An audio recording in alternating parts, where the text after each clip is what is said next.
Assalamualaikum warahmatullahi wabarakatuh.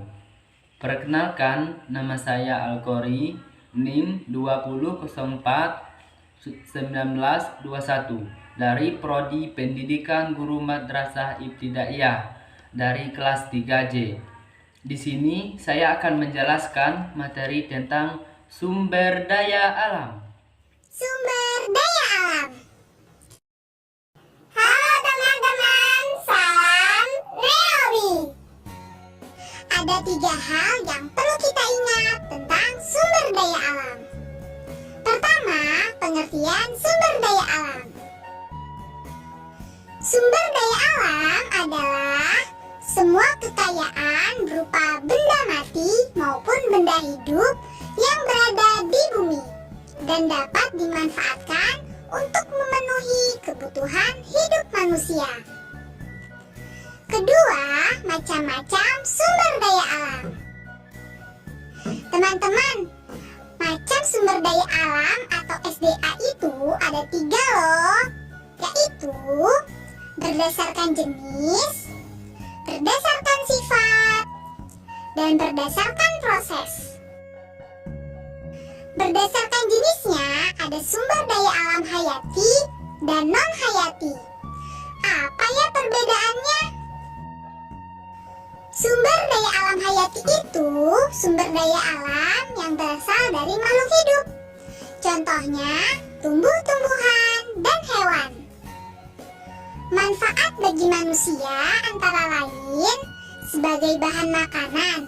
Contohnya, buah-buahan dan sayuran. Sebagai obat-obatan yaitu ginseng dan jahe. Sebagai bahan bangunan contohnya pohon jati dan pohon kelapa. Sedangkan sumber daya alam non-hayati yaitu sumber daya alam berasal dari makhluk tak hidup. Contohnya air, sinar matahari, dan tanah. Manfaatnya bagi manusia antara lain sumber minuman, contohnya air mineral. Sumber penerangan, contohnya sinar matahari. Bahan bangunan, contohnya tanah atau pasir. Selanjutnya, kita akan membahas sumber daya alam berdasarkan sifatnya. Ada sumber daya alam yang terbarukan dan sumber daya alam tak terbarukan.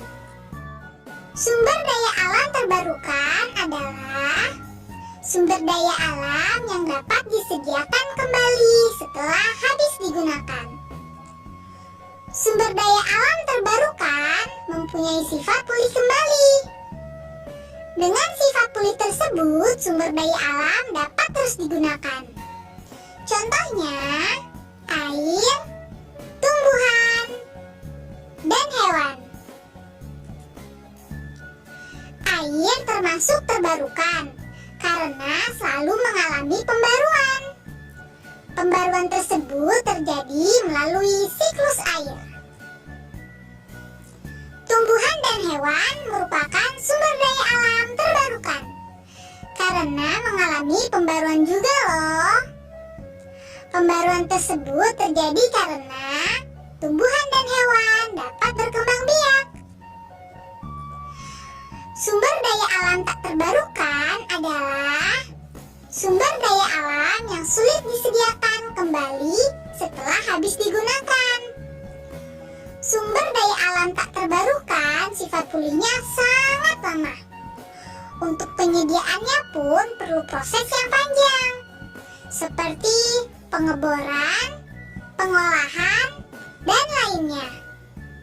Sehingga apabila telah habis terpakai, sumber daya alam ini sulit disediakan kembali. Oleh karena itu, pemakaiannya harus dihemat ya. Contoh sumber daya alam tak terbarukan antara lain batu bara dan BBM. Batu bara dimanfaatkan sebagai bahan bakar pembangkit listrik, produksi besi, dan baja. Bahan bakar pembuatan semen dan lainnya. Sedangkan BBM itu bermanfaat sebagai bahan bakar kendaraan, bahan bakar kompor, dan lainnya. Sekarang kita akan mempelajari sumber daya alam berdasarkan prosesnya. Apa saja ya?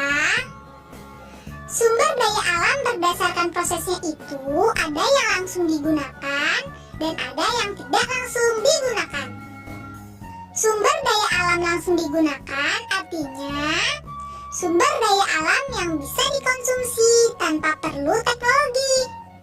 Contohnya antara lain buah-buahan, sayuran, dan air. Sumber daya alam tak langsung digunakan artinya sumber daya alam tersebut baru bisa dikonsumsi setelah diproses dengan teknologi. Contohnya minyak bumi, batu bara, minyak goreng, dan lainnya. Ketiga, sumber daya alam dipengaruhi oleh lingkungan. Kondisi lingkungan sangat mempengaruhi keberadaan dan kualitas sumber daya alam.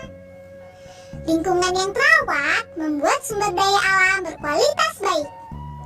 Contohnya, air sungai yang bersih dan ikannya sehat. Sedangkan lingkungan yang tercemar membuat sumber daya alam berkualitas buruk. Contohnya, sungai yang tercemar, airnya menjadi kotor dan ikannya mati. Nah, itu tadi beberapa hal yang perlu kita ingat. Diingat-ingat ya. Bisa.